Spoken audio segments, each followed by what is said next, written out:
ये कहानी एक ऐसे व्यक्ति की है जो सब कुछ पाकर भी खुद को खाली महसूस करता था और कैसे एक छोटी सी घटना ने उसे ईश्वर की लीला या भगवान के खेल का असली अर्थ समझाया।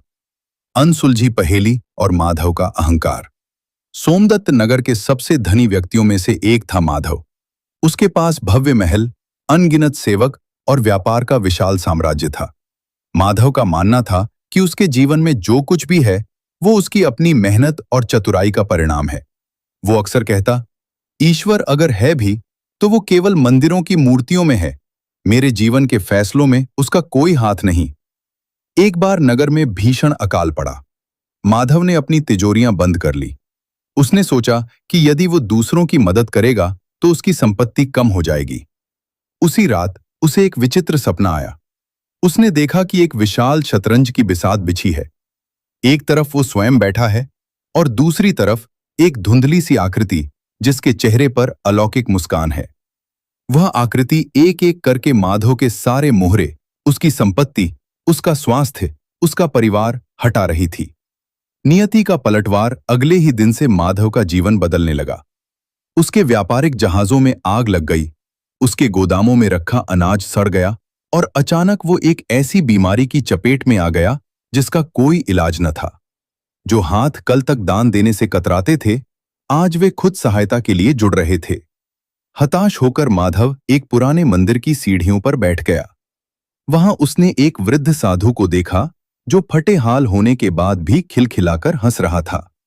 माधव ने चिढ़कर पूछा, बाबा, मेरा सब कुछ लुट गया और आप हंस रहे हैं, क्या ईश्वर को मेरा दुख नहीं दिखता? साधु ने शांत भाव से कहा, बेटा, यह ईश्वर का खेल है। वह तुम्हें कुछ छीनकर दुखी नहीं कर रहा, बल्कि तुम्हें उस बोझ से आजाद कर रहा है जो तुम्हें उसके पास आने से रोक रहा था। जब तक हाथ भरे रहेंगे तुम नई कृपा कैसे स्वीकार करोगे? खेल का असली अर्थ।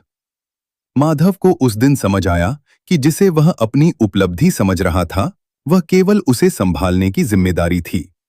ईश्वर का खेल हमें हराना नहीं, बल्कि हमारे अहंकार को हराना होता है। उसने अपने पास बचा हुआ आखिरी सोने का सिक्का एक भूखे बच्चे को दे दिया। जैसे ही उसने वह सिक्का दिया, उसके मन का भारीपन कम हो गया। धीरे धीरे माधव का स्वास्थ्य सुधरने लगा।